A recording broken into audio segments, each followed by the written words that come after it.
Halo, selamat pagi teman-teman semuanya. Assalamualaikum warahmatullahi wabarakatuh. Selamat pagi Bu Pustika. Izin saya Muhammadnya Fikri dari PJJ Manajemen ingin mempresentasikan terkait dengan ujian akhir semester untuk manajemen operasional satu. Saya izin untuk share screen ya teman-teman semuanya. Sebetulnya kan terkait dengan tugasnya adalah tugas terus terstruktur ya yang sebelumnya pernah kita submit sebelumnya dan ini sekarang kita jadikan PPT dan kita record terkait dengan pola produksi dan manajemen proyek.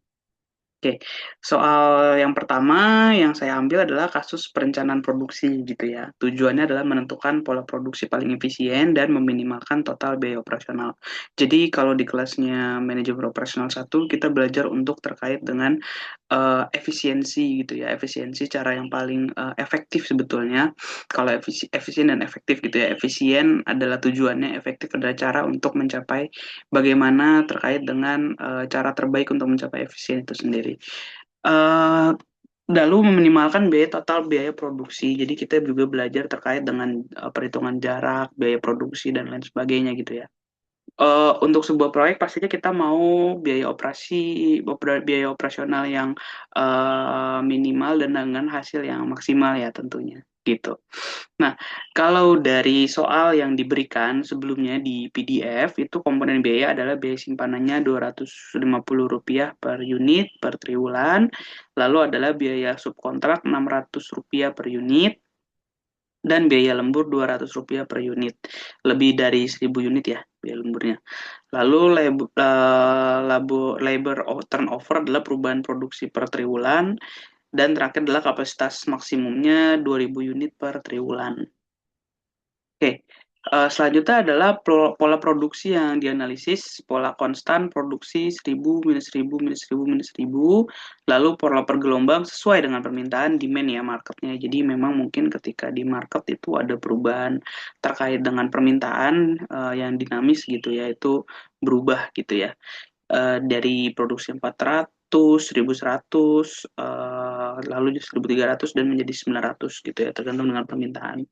Lalu pola moderat produksinya 800, 800, 1.200, 1.200. Jadi kayak naik gitu ya. Mungkin ada penaikan dari perubahan konsumennya gitu. Hasil perhitungan biayanya adalah terkait dengan pola konstan, holdingnya 400.000, turnovernya 0, total jadi 400.000 ya. Totalnya karena turnovernya kosong gitu. Bergelombang holdingnya kosong, turnovernya 165.000, totalnya 165.000. Lalu ketika moderat, holding ditambah turnover menjadi 260.000. Nah, kesimpulan dari soal yang pertama itu pola terbaik adalah pola bergelombang. Jadi memang alasannya adalah biaya totalnya itu paling rendah gitu ya.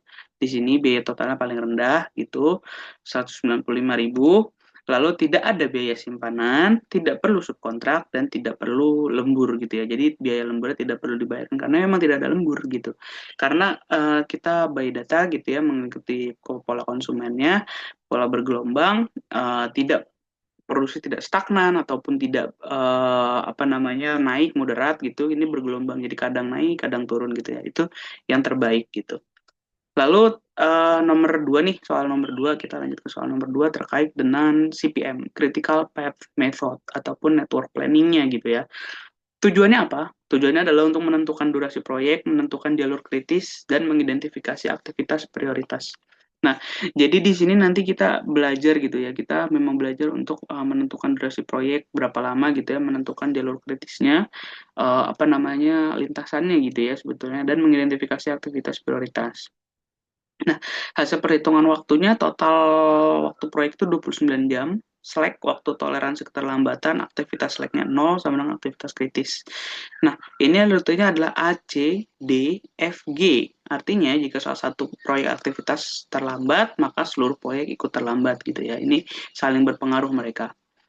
Oke, lalu kesimpulannya adalah produksi terbaik itu mengikuti permintaan biaya minimum tadi ya, bergelombang, terus durasi proyeknya 29 jam, jalur kritis harus diprioritaskan, perencanaan operasi operasi penting untuk efisiensi biaya dan waktu.